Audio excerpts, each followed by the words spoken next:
The envelope was pale, unmarked, and sealed with a small purple butterfly. There was no return address, just 8 words inside. No greeting, no name. She didn't die. They gave her away. I sat there at my kitchen table with my hands trembling, staring at it like it might dissolve. That's how it started, with paper ink and a silence I thought I'd learned to live with. Turns out that silence had always been someone else's.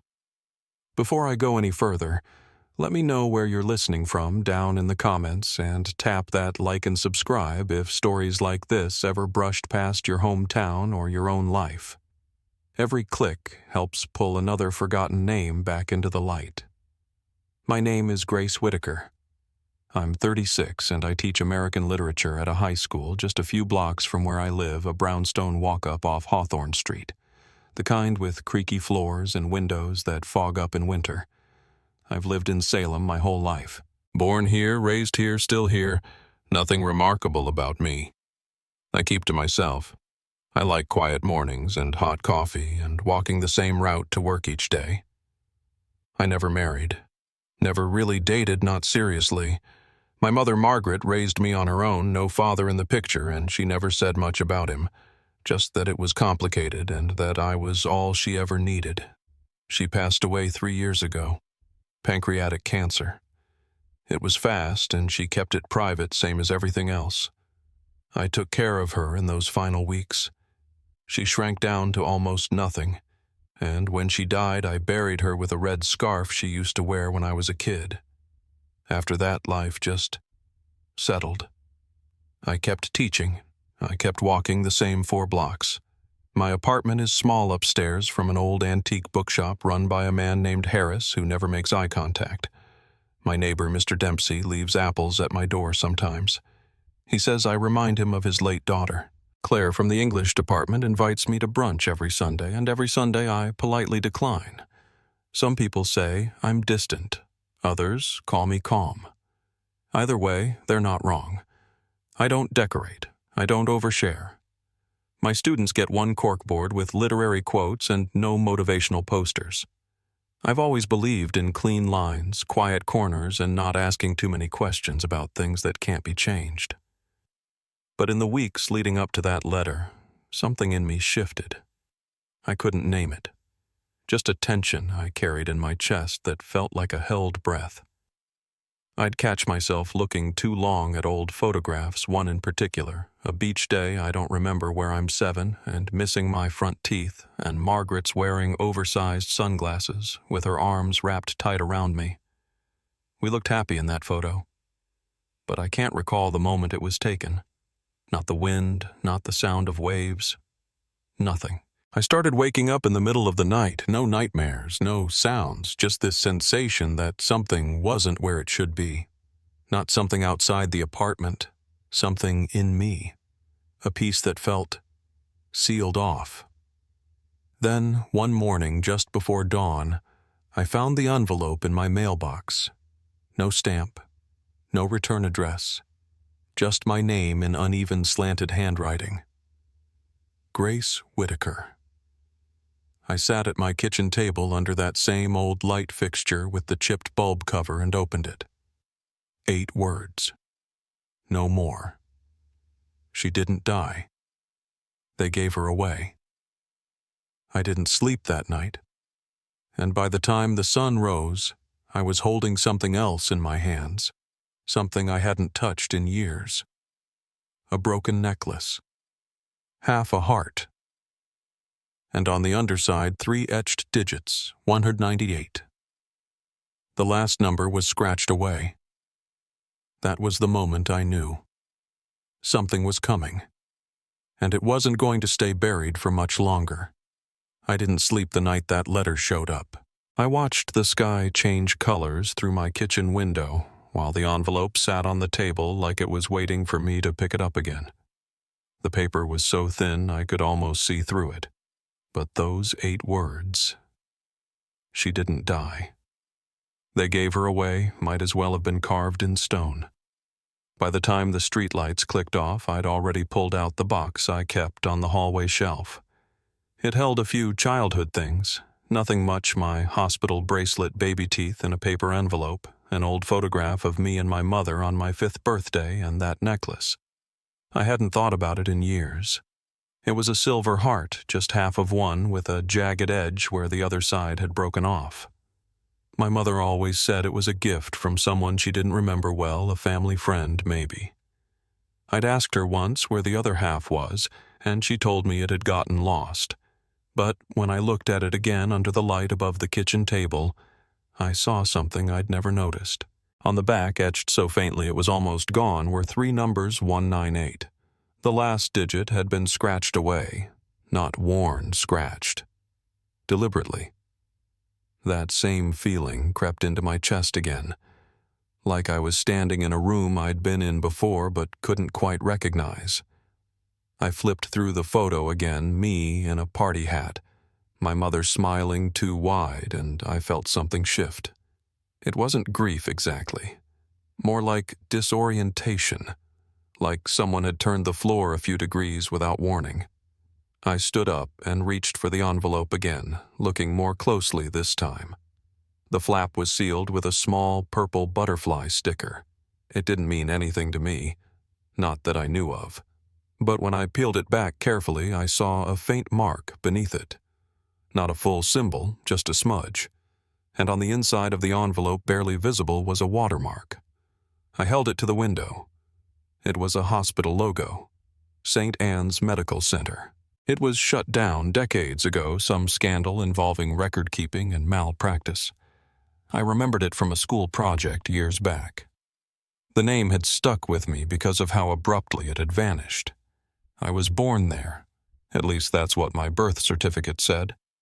But the more I looked at the letter, the more I started to wonder if the document I'd trusted my whole life was just another part of whatever story I'd been told. I was still standing there, clutching that broken necklace, when the doorbell rang.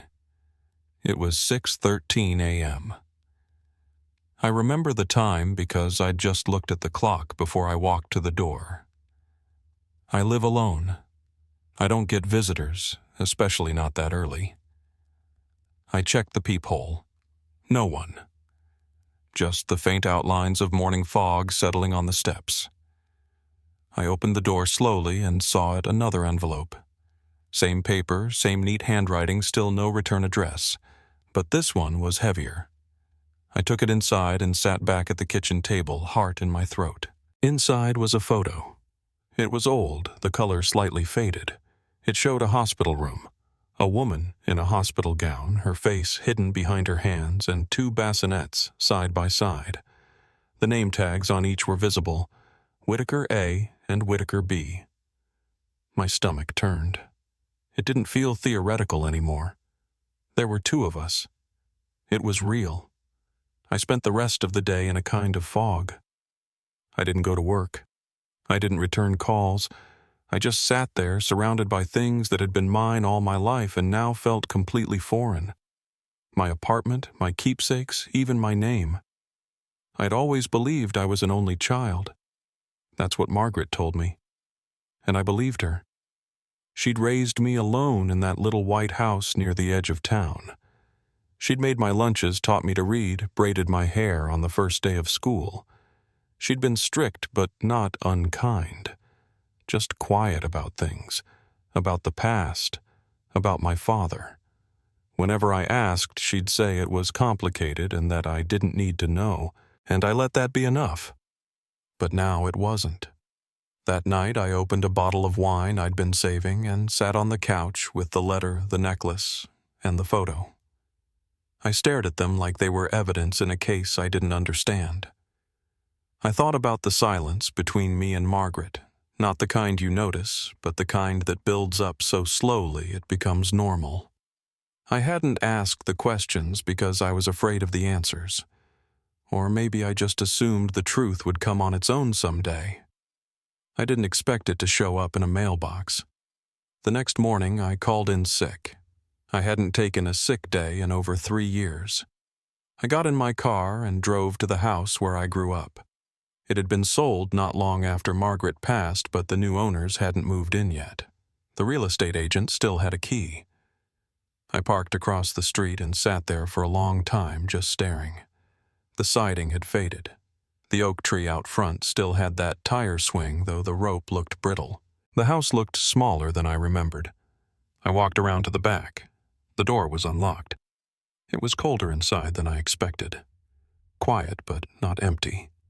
There was a weight to the air, like something had been left behind. I walked through the kitchen first. The floors had been redone, but I could still see the old scrape marks near the stove. Down the hallway, the sewing room was gutted, bare walls, carpet removed, but I remembered where Margaret used to keep her pincushion right next to the window. I stopped at the door to my childhood bedroom. The knob felt familiar in my hand. The room was stripped, but the yellow paint was still there. The closet door was gone, and the bookshelf too. But in the far corner, I saw it a faint outline where a poster had once been taped. The secret garden. I knelt near the floorboards, brushing dust aside. One plank had always creaked differently. I pulled it up. Beneath it was a shallow space. Empty except for one envelope. It was sealed in plastic. And inside, another photo. 2 newborns wrapped in hospital blankets. The handwriting on the back was unmistakable. Grace and Anna. July 14th, 1997. I sat there on the floor for a long time, holding that photo like it might vanish if I blinked. I whispered the name aloud, Anna. My sister. I had a sister. I had always had a sister. Margaret had known. She'd taken this picture. She'd hidden it. And suddenly the question wasn't whether the letter was real. It was how much more of my life had been rewritten without my consent. I drove home in silence. The streets of Salem looked different, like they were part of a story I'd never been allowed to read. I didn't eat. I didn't speak. I sat at my table again, watching shadows shift across the walls. I picked up the necklace. It wasn't broken. It had been cut cleanly intentionally. A separation, not an accident. Just after 3 in the morning, there was a knock at the door. 3 short taps, a pause, then 2 more. When I looked through the peephole, no one was there. But lying on the floor beneath the soft glow of the hallway light was another envelope. And this one was thicker than the last. The envelope was heavier this time, and thick enough that I could feel the edges of paper shifting inside before I opened it. I sat down at the table and took a slow breath, then slid my thumb under the flap. Inside were 4 items. A copy of my birth certificate. A second certificate with the name Anna Whitaker, same date, same place. A hospital discharge form signed by someone named Dr. Alan Briggs. And finally a typed list. 7 names. All infants. 6 had the word adopted stamped next to them. 1, Anna Whitaker, was marked transferred private custody. No adoption agency, no further detail. Just those 3 words. I read it again and again. The room around me didn't feel like my own anymore. I stood and walked to the sink, splashed cold water on my face, then sat back down and stared at that list. I didn't know who had sent it or how they'd found me, but someone wanted me to know she existed, and more than that, they wanted me to find her. The next morning, I called Jake Landon. He was the only person I could think of. We'd gone to high school together. He was 2 years ahead of me, always had a sharp tongue and a reputation for getting into places he wasn't supposed to be. Now, he ran a small independent newsletter about local government, mostly focused on corruption cases. He answered on the 3rd ring. I told him I had something I needed to show him, that it wasn't a joke. We met at a diner near the edge of town, one that hadn't changed since the 70s. Vinyl booths, waitresses who called you hun. He slid into the booth across from me and raised an eyebrow when I placed the documents in front of him. He didn't say anything for a while, just looked at the names, the stamps, the matching birth dates. Then he leaned back and exhaled slowly. "Where'd you get these?" I told him the truth. They'd been left at my door. Twice. He turned the page, studied the discharge forms. "Do you know this doctor?" I shook my head. Alan Briggs. He signed both forms. Jake traced the signature with his finger. If this is real and it looks real, then you're not just dealing with a family secret. You're sitting on the edge of something bigger. I asked if he could help me. He hesitated for a long time, then nodded once. But if we start this, we finish it. No halfway. He started digging right away. The next day, he found an address for Dr. Briggs, a retirement community outside Danvers. The man had stopped practicing in 2001. Lived alone now. Jake offered to go with me, but I said no. I needed to do it alone. I drove out the following afternoon. The building looked pleasant enough from the outside, climbing ivy on brick, a little courtyard garden with iron benches and squirrel feeders. I checked in at the front desk and asked for him by name. The woman didn't ask any questions, just pointed to the back. I found him seated on a bench near the edge of the garden, tossing breadcrumbs to birds that didn't seem all that interested. He looked older than I expected. Mid-80s, maybe. Pale, distant. I walked over slowly. Dr. Briggs. He turned his head. His eyes were watery but sharp. Yes. My name is Grace Whitaker. I was born at St. Anne's Medical Center, July 14th, 1997. I held out the papers. He looked down at them, didn't take them right away. Then, with a slight tremble in his fingers, he reached out and held them up to the light. He didn't speak for a long time. I thought they destroyed all of this, he said finally. I asked him who he meant. He didn't answer. I pointed to the discharge signatures. You signed both of these. One for me, one for my sister. His mouth tightened. I don't remember specifics, he said. But I remember the program. I asked him what program. He looked at me again, and this time something flickered across his face. Not surprise, not recognition. Fear. I can't talk about this, he said. I've said too much already. Why were we separated? I asked. Why is your name on both forms? He shook his head. I didn't know there were two. But that wasn't true.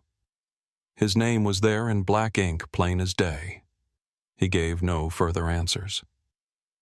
That night, a fourth envelope appeared at my door. I found it just before bed, taped to the frame. Inside was a photograph, an old print slightly curled at the edges. A girl standing on a front porch, no older than 6, with curly hair and a red dress. On the back, in the same careful handwriting, was written, Anna, age 6. No date. The address was smudged, but mostly legible, Windham, Connecticut. I showed it to Jake the next morning. He ran a property search and found the house almost immediately. It belonged to a William and Bethany Moore, a well-off couple. They had no official adoption paperwork filed through state channels, but a daughter was listed in public records, born in 1997. No agency listed, no details, just a name. We stared at the screen together. That's her, I said. You don't know that for sure. I do. I drove out to Windham by myself. The house was easy to find, stately brick 2 stories with ivy creeping up one side. I parked across the street and watched for almost an hour. I didn't know what I was waiting for, just that I couldn't walk up to the door yet. Around 4 p.m., the front door opened. A young woman stepped out. Early 20s, maybe. Headphones and keys in her hand. I saw her profile clearly as she walked to her car. Same eyes, same tilt of the head. She didn't look around. Just got in and drove off. I didn't follow. I sat in the car until the sun started to drop. That night I opened my jewelry box again. Took out the necklace. I noticed something about the edge I hadn't before. It wasn't frayed. It wasn't cracked. It had been snipped clean and sharp like someone had cut it with a tool. Then I pulled out the hospital bracelet. My own. I'd kept it all these years. I turned it over in the light. There was a smudge along the inside, faint but visible. I scraped gently at it with my nail. A layer of whiteout flaked away. Underneath, barely readable, it said, Twin B. My heart thudded once hard. It was real. I had been labeled as the second born, and someone at some point had deliberately hidden that. I didn't sleep. The confirmation changed everything. No longer a theory or a photo or a whisper. It was on my wrist. My whole life I'd been told there was no one else, and now I couldn't stop wondering what else had been hidden. Not just from me, but about me. The next morning I got back in the car. This time I didn't park across the street. I parked 2 blocks away out of view, walked up to the front door and rang the bell. A woman answered, early 60s, polished, measured. I introduced myself, told her I thought I might be related to her daughter. I said the name, Anna. She froze for a split second, then moved to close the door. I asked her to wait, told her I wasn't here to cause trouble, just that I needed to understand. She stared at me a moment longer, then said, "You need to leave and close the door." I stood there unsure what to do. Then just as I turned to walk down the steps, I heard a whisper from an upstairs window. "Come back tonight. Midnight. Back door." I looked up. A girl maybe 17 peeking through the curtain. Not Anna. Someone else. But she knew something. And that meant this wasn't the end. It was only the edge of it. I went back that night. Midnight sharp, just like the girl in the window had said. I parked 2 streets over and walked the last block with my coat collar turned up and the air thick around me. The Moore house sat still in the dark, the porch light off, curtains drawn tight. I found the back gate slightly ajar and eased it open without making a sound. The back door was already cracked. I stepped inside slowly, every floorboard creaking louder than it should have. The kitchen smelled faintly of lemon and wood polish, too clean to be lived in. At the top of the stairs, the girl was waiting. She didn't smile, just nodded once and motioned for me to follow. She looked about 17, maybe younger, thin frame, flannel shirt, bare feet. She introduced herself in a whisper, Lucy. She said she was Anna's cousin. Her voice was steady, but her eyes kept drifting toward the stairs like she expected someone else to wake up at any moment. I asked if Anna was home. She shook her head. "She left for New York this morning," she said. That answer hit me in the chest harder than I expected. I hadn't realized how much I'd been hoping to see her. Lucy watched my reaction and then sat down on the carpet outside a bedroom door. I stayed standing. She said she'd overheard her aunt and uncle talking about me, about someone digging around and that it needed to be shut down before it goes any further. I asked what she knew about Anna's adoption. She hesitated, then said it was always treated like something that didn't need to be explained. They never went through an agency, she said. My dad said it was a special arrangement. They paid a lot, and they were told not to ask questions. Not about the hospital, not about the birth mother. Nothing. She paused. Anna used to ask when we were kids. She wanted to know who she came from, but Aunt Bethany would shut it down every time. She'd just say, "She couldn't care for you. We saved you."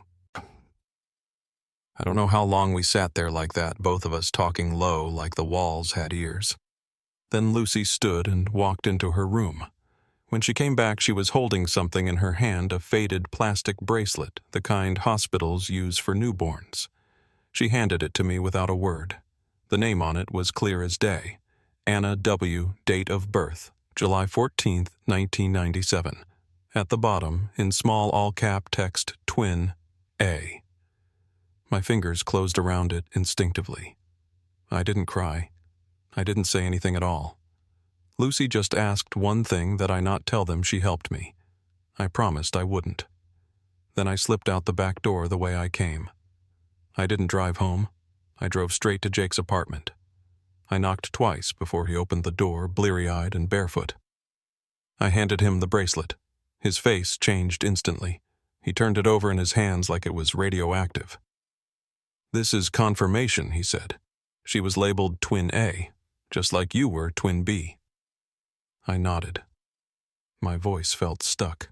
"I want to know who signed the adoption paperwork," I said.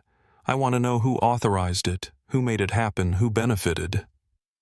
Jake rubbed his face, already shifting into problem-solving mode. "The hospital records won't be digital, but I know someone who used to work admin at St. Anne's. She kept copies of files that were supposed to be destroyed. Her name was Beatrice Holloway, 81 years old. Lived alone in a house filled with cats and stacks of newspapers. Jake had profiled her years back in a story about whistleblowers. I wasn't sure she'd even let us in, but when she saw the bracelet, she opened the door and didn't ask any questions. Her house smelled like cinnamon and dust. She moved slowly, leaning on a cane, but her eyes were sharp. She asked where I got the bracelet. I told her. She nodded once and led us to a hallway closet. From the very back, she pulled a cardboard box labeled SA97B. Inside were folders, some warped by moisture, others wrapped in plastic sleeves. She laid them out on the dining table, discharge logs, copies of file summaries, 2 Polaroids clipped to the front of one. Both newborns, one labeled Grace, one labeled Anna. "You were both here," she said. "I remember your mother." "Margaret Wright?" I nodded. She gave birth alone. No visitors, signed her own discharge forms. Left with both babies. I blinked. "She left the hospital with both of us." Beatrice nodded again. "That's what I saw. That's what the records say. 2 bassinets, both checked out under her name." My mind felt like it was moving underwater. "Then what happened?" I asked. Beatrice exhaled slowly. 2 days later, a man came in with papers. Legal-looking, but strange. Not from the court. Said he was with Family Services. He asked for the file on one of the twins. Anna. Said there was an emergency placement. No details. When I asked questions, he told me to stay in my lane. I stared at her. "Do you remember his name?" She didn't answer right away. Just reached for a notepad and wrote it down.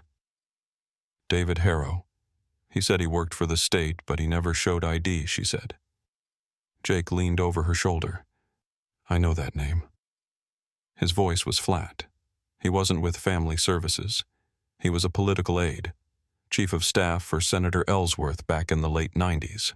The room went still. Jake pulled out his phone, started typing fast.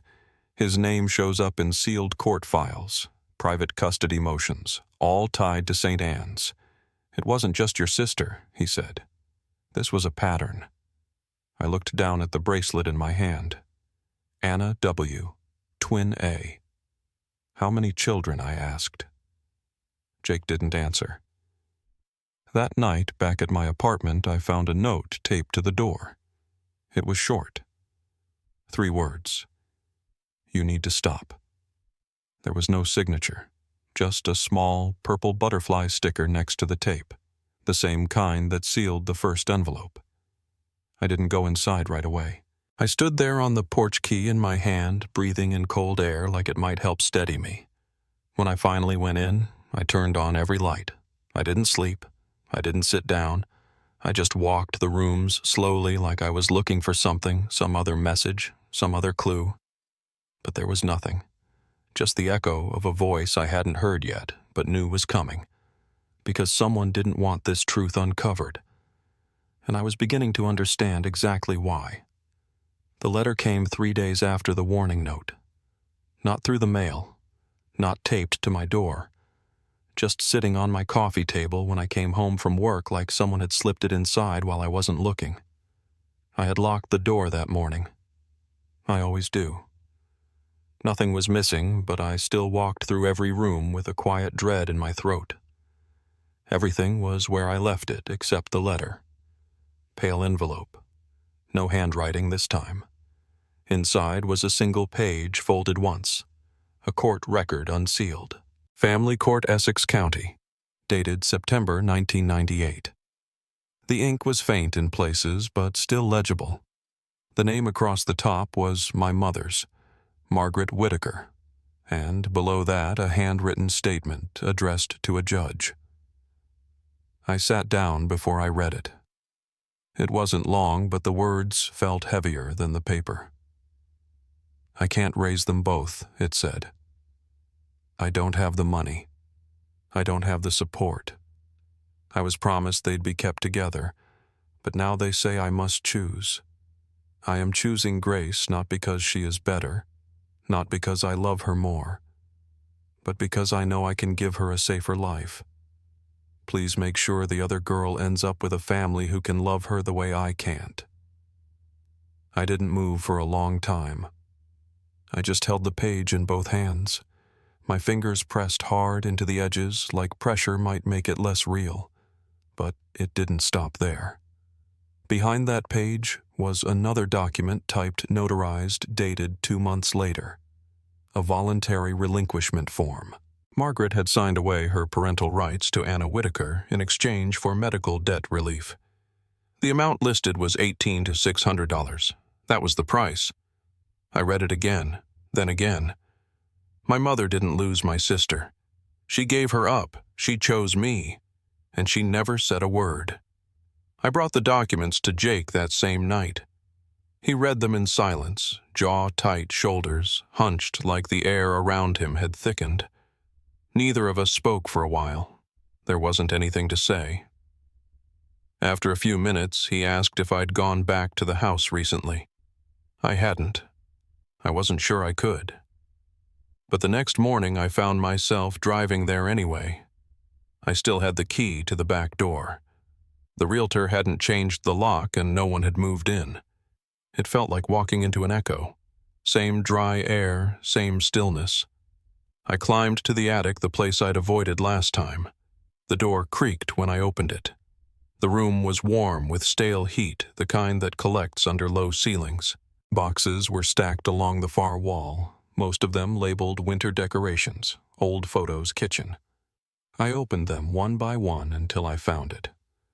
A small journal, leather-bound, worn edges. Inside, Margaret's handwriting. I sat down cross-legged on the attic floor and turned to the first page that had a date. July 15th, 1997. I can't believe they made me do it. I wanted to keep them both. I really did. But he said I had to pick one or none. He was so calm about it. Said I wasn't fit to raise two. Said he could find someone better. I hate him. I hate myself more. My hands started to shake as I turned the pages. July 18th. They took her. I watched from the hallway as they loaded her into a car. She didn't cry. I did. I haven't stopped. October 5th, 1998. Grace asked where her twin went. I told her it was a dream. March 21st, 2003. I swear it was her. In a grocery store in Danvers. Same eyes, same curls. She was holding the hand of a woman in a fur coat. I couldn't move. She looked at me and smiled. I didn't smile back. I kept reading. Entry after entry, some short, some rambling, all of them circling the same silent guilt. She had watched my sister grow up from a distance, seen glimpses of her in crowds through car windows, and every time she walked away. The last entry was dated 6 days before she died. I'm dying and I still can't tell her. I'm a coward. I hope someone else does what I couldn't. That was the line that stayed with me. I didn't know if she wrote it for me or for herself. But either way, it made the rest make sense. The silences, the way she guarded the past like it might break if I touched it. She hadn't just kept the secret. She'd lived inside it. I took the journal with me and drove straight back to Beatrice's. She opened the door without a word, as if she'd been expecting me. I handed her the journal and watched her eyes scan the pages. She didn't say anything right away. Then she walked into her kitchen and returned with an envelope. "You asked who made her choose?" she said quietly. "I don't have a name, but I have a photo." Inside the envelope was a picture, black and white, slightly overexposed. It showed the front steps of St. Anne's in 1997. 2 people stood there, a man in a gray suit holding a briefcase, and beside him, Margaret. They weren't arguing. They weren't strangers. They were standing shoulder to shoulder. "That's David Harrow," Beatrice said. "And that's your mother." They knew each other. I stared at the image, trying to understand. "Were they working together?" I asked. Beatrice shook her head. "No, not like that. But they had a connection. Harrow used to fund community health programs. It looked legitimate on paper, but really it was a pipeline. Vulnerable mothers were offered help prenatal care support food assistance if they agreed to certain terms." She looked down at the journal. Margaret was one of them. She used to volunteer there before she got pregnant. She thought she was helping people. She didn't realize she was being groomed for her own turn. Back home, I placed the photo next to the journal on my kitchen table and stared at both until the sun went down. Then my phone rang. It was Jake. "I found her," he said. "Your sister." My chest tightened. "Where?" "She's been going by Rachel Moore. But she changed her name last year. It's Anna Briggs now." I blinked. "Briggs." "Same as the doctor," he said. "Alan Briggs, the one who signed your discharge." Turns out he wasn't just the attending physician. He was also Anna's adoptive grandfather. I didn't respond. I couldn't. Everything that had felt tangled before now locked into place. Every name, every signature, every silence. None of it had been random. Every part of it had been arranged. Jake paused. She agreed to meet. The word hit like a whisper across the room. When I asked, "Tomorrow. Outside Boston. Neutral location. Just the two of you." I nodded slowly, though he couldn't see it. "I'll be there." I stood for a long time in the quiet afterward, not moving, not thinking, just letting the weight of it settle. It had taken 28 years. But I was going to see her, my sister, not in a photograph, not in a document, not in a dream, in real life. And I had no idea what I was going to say. I got there early. It was a small cafe just off the highway, tucked between a laundromat and a post office that looked like it hadn't changed since the 1950s. Jake had picked the spot neutral, out of the way, quiet. I chose a table in the corner facing the door and ordered coffee I wouldn't drink. The mug sat untouched in front of me while the minutes ticked by, slow and deliberate. I kept checking the time without meaning to. 8 minutes early, then 5, then 1, and then she walked in. She didn't hesitate. She didn't scan the room. She knew exactly who I was. I stood without thinking. We didn't hug. We didn't smile. We just looked at each other like we'd both stepped out of someone else's dream. She wore a gray coat, hair pulled back, face calm but unreadable. Same eyes, same posture. It felt like looking into a mirror that had been slightly altered, same frame, different years. She sat down across from me, and for a while we said nothing. The low hum of the espresso machine filled the silence. Finally, she spoke first. "I've seen pictures of you," she said. "Not many, but enough to recognize you."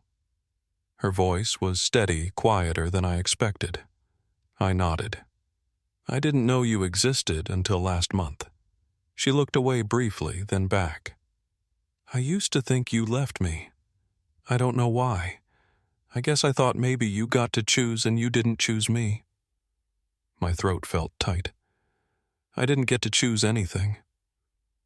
She nodded slowly like she already knew that, but had to say it out loud anyway.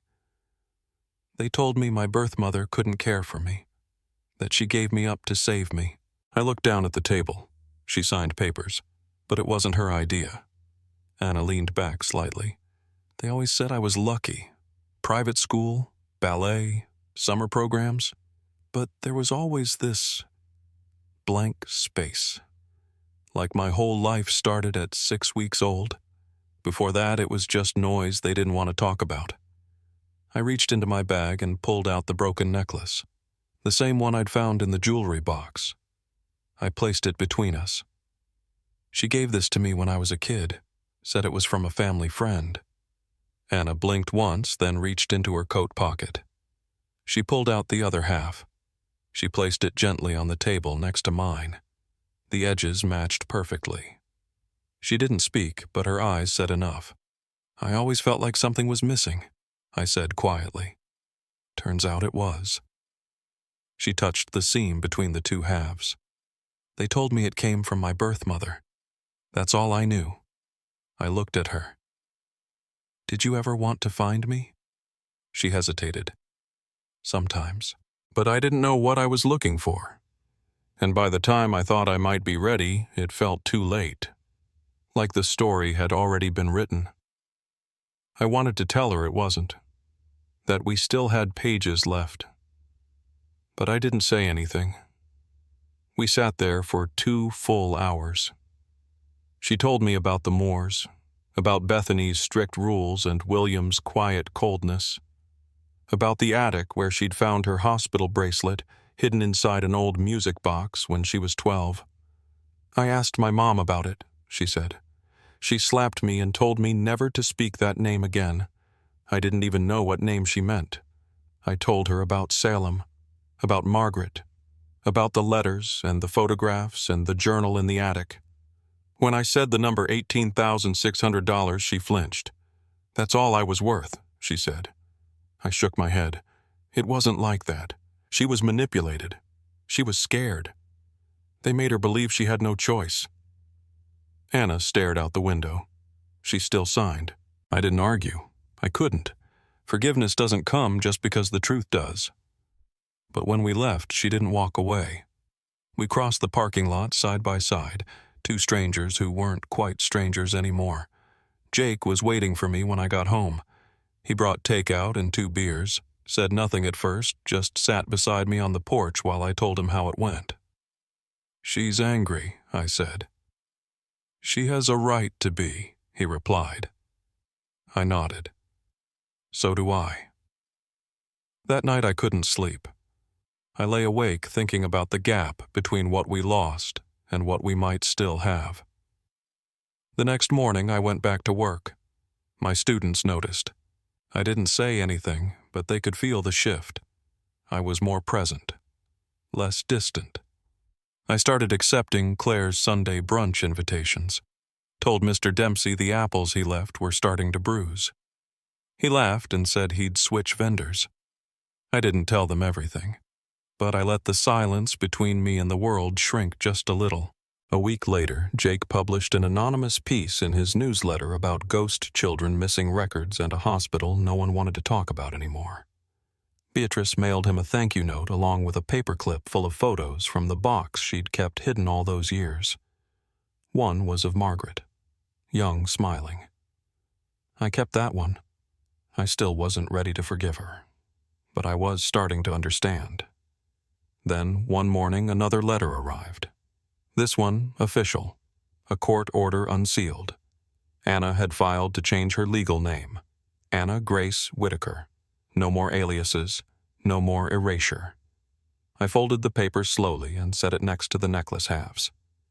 That afternoon, I walked to a little jewelry store near the harbor and asked if they could fuse them together, make them whole again. We can, the woman said. It'll take a few days.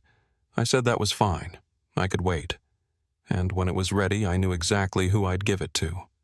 Not as a way to fix what was broken, just a way to say, this belonged to both of us all along. I didn't know yet if she'd accept it, but I needed her to know that I would try, and that for the first time I wasn't trying alone. It rained the morning we met again. I waited under the green awning outside the station, the kind of slow drizzle that soaks everything without making a sound. I held a clear umbrella in one hand and a small velvet box in the other. The necklace had been fused back together, 2 halves made whole again. I hadn't wrapped it. I didn't want it to feel like a gift. It wasn't a gesture. It was a truth mended, and I needed her to see it that way. Anna stepped off the platform at exactly 8:12 a.m., Same gray coat, same steady walk. She didn't wave, I didn't either. We fell into step together without saying much and walked 3 blocks to a diner I used to visit with my mother when I was little. It hadn't changed much. Still smelled like burnt toast and weak coffee, still played the same tinny music through ceiling speakers. We took a booth by the window, ordered the same thing without meaning to scrambled eggs, black coffee, sourdough toast. For a while we just sat there listening to the soft clatter of silverware and the low murmur of people who didn't know our names, who weren't watching us try to stitch something back together without knowing where to start. Anna finally spoke. "It's loud in here," she said, glancing around. I smiled. "I like it." I reached into my coat pocket and placed the velvet box on the table. She didn't open it right away. Just looked at it for a few seconds, then gently lifted the lid. The necklace lay inside, polished, reconnected. Her fingers hovered over the seam, now barely visible. "It's beautiful," she said almost to herself. I nodded. It always was. Just broken. She didn't reply, but she reached in and picked it up, ran her thumb along the edge where the cut used to be. "Do you want it?" I asked. She paused. "Maybe we can trade off," she said quietly. "One of us keeps it for a while, then the other." I nodded again. That was enough. Later that afternoon, we visited the cemetery together. Margaret's grave sat under a birch tree at the far edge, flat stone, simple carving, no flowers. I'd been there before, but never like this. Anna stood beside me in silence for a long time. Then she said I hated her. Her voice was steady. "I know," I replied. She looked at me. "Do you—" I thought about the journal, about the way Margaret had watched from a distance and done nothing, about the entries written with guilt but no action. I took a breath. I loved her, and I don't know what to do with that. Anna blinked fast, then looked away. We didn't stay long. We didn't need to. That evening she took the train back to the city. No promises, no grand conclusions. But before she boarded, she turned and said, "Write to me. Not texts. Letters. I think I'd like that." And so we did. Over the next few months, we mailed each other real letters, handwritten, folded carefully, some long, some just a single line. One of hers read, "I dreamed we were kids. Same room, same blanket. You kicked me in your sleep." One of mine said, "Sometimes I think you're the part of me I was never allowed to become. Sometimes we sent pages that were mostly blank. Sometimes we didn't write for weeks. But we kept going. When Beatrice passed away in March, Jake drove us to the funeral. The service was small, quiet. A cat wandered between the chairs. Someone played Bach on a scratched CD player, and it skipped in 3 places. Afterward, the lawyer handed me a box. It was addressed to both of us. Inside were the records Beatrice had saved from St. Anne's. Every photo, every log, every list she'd tucked away when she was told to burn them. There was a note on top. "You were never just names on paper. Keep the truth alive." I scanned the pages, but I didn't read them all. Not right away. I wanted to, but not yet. I handed the box to Anna. She said she'd go through it slowly when it felt safe to. A year passed. Things didn't magically heal, but they changed. She sent postcards from places she visited. I started saying yes to invitations I used to turn down. Jake kept writing stories, though he never published our names. The system that broke us still existed, but now it wasn't a secret, and we weren't alone in it. That summer, Anna called and asked if I wanted to take a trip. Just the 2 of us. No plan. Just up the coast. I said yes without thinking.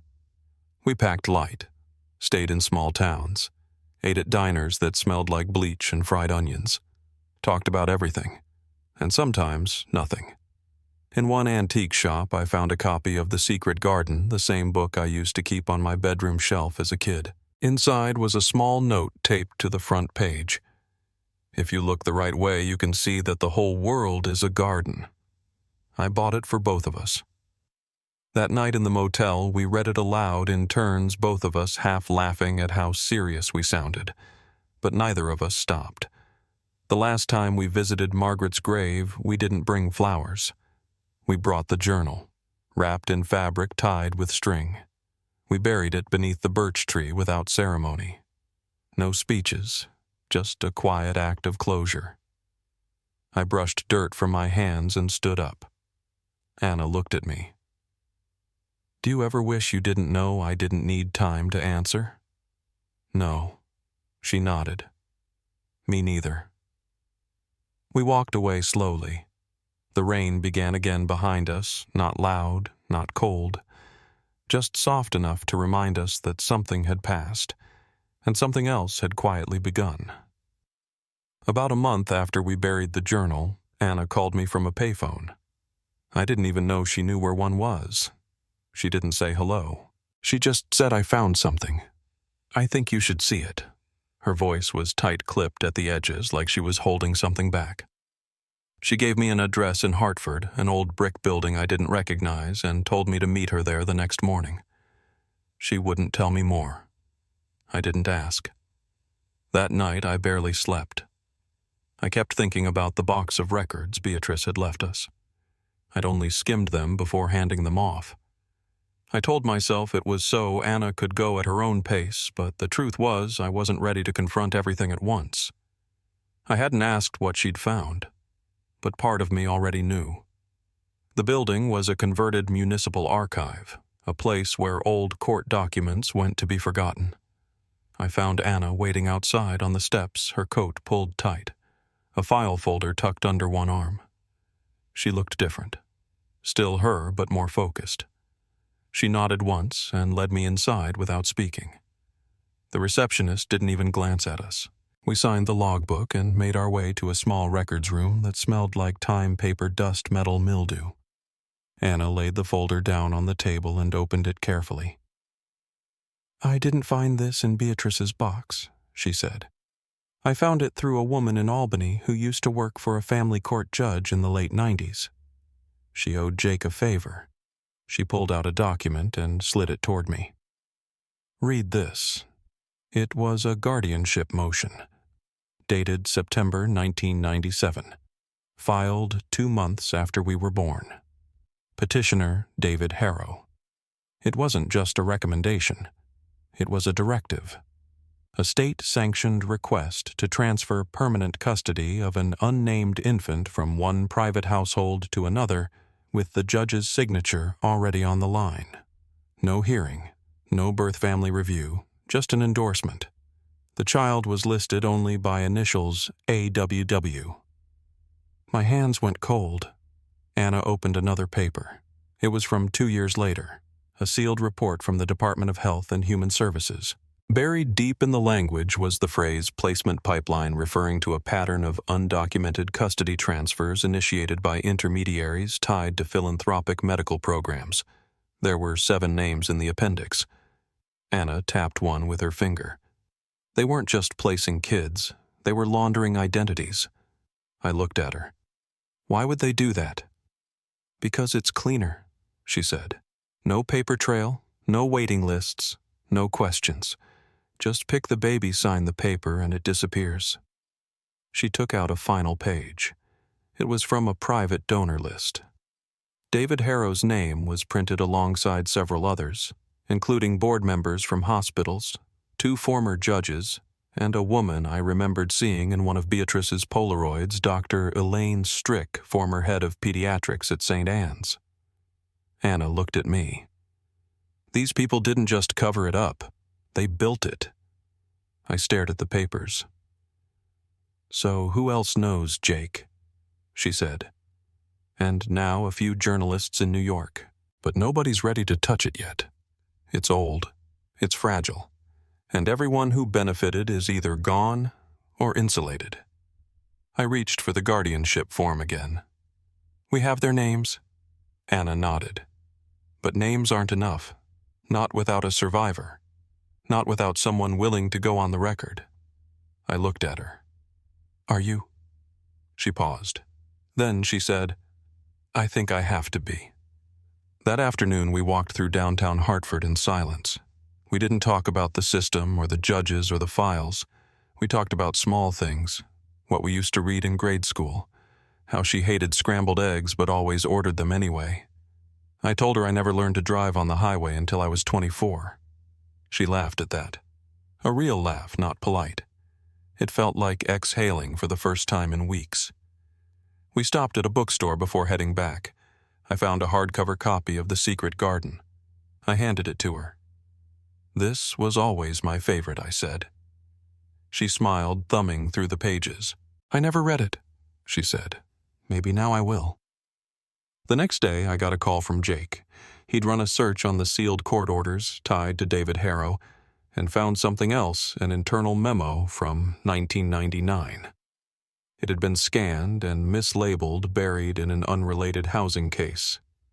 The header was from a law firm in Boston.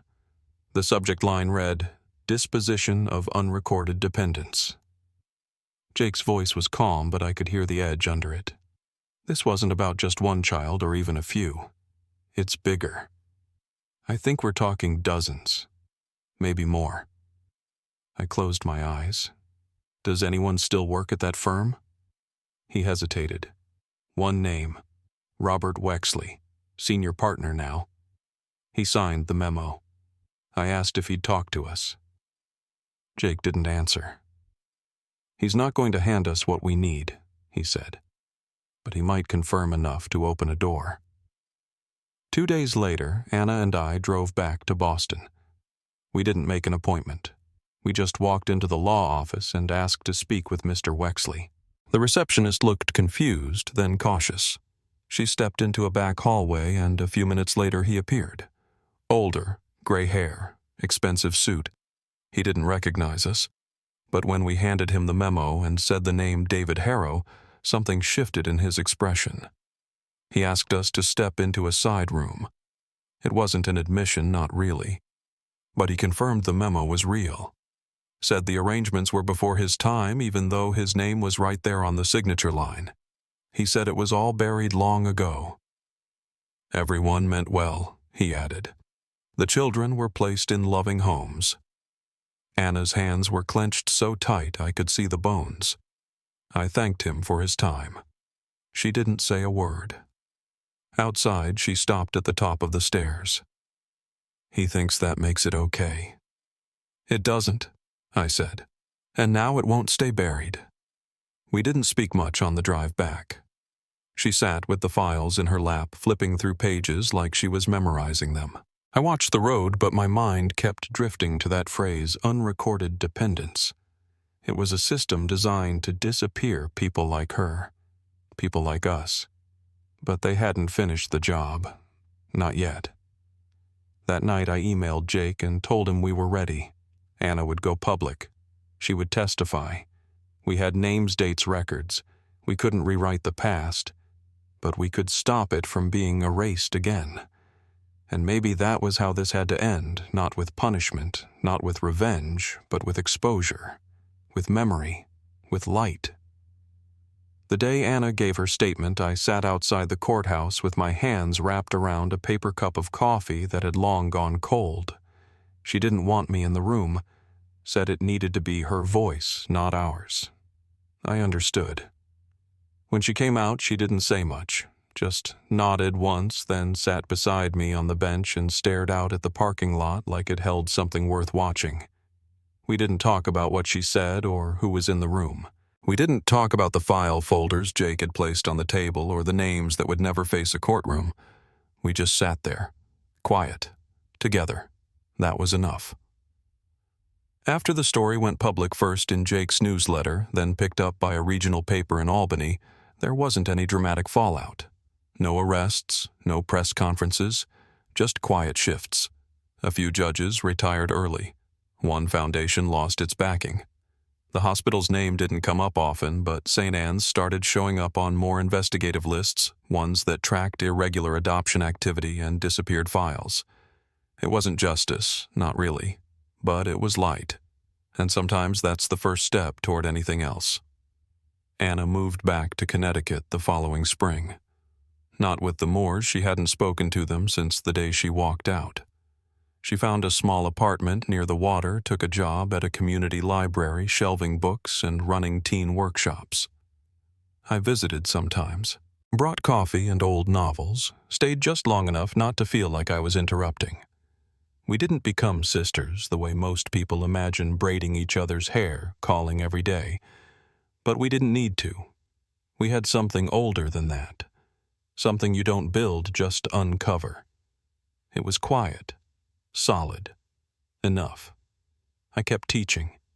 Started volunteering on weekends, mostly with a group that supports women navigating prenatal decisions, women who don't have anyone else in the room with them when the pen is handed across the table. I don't talk about my story much unless someone asks.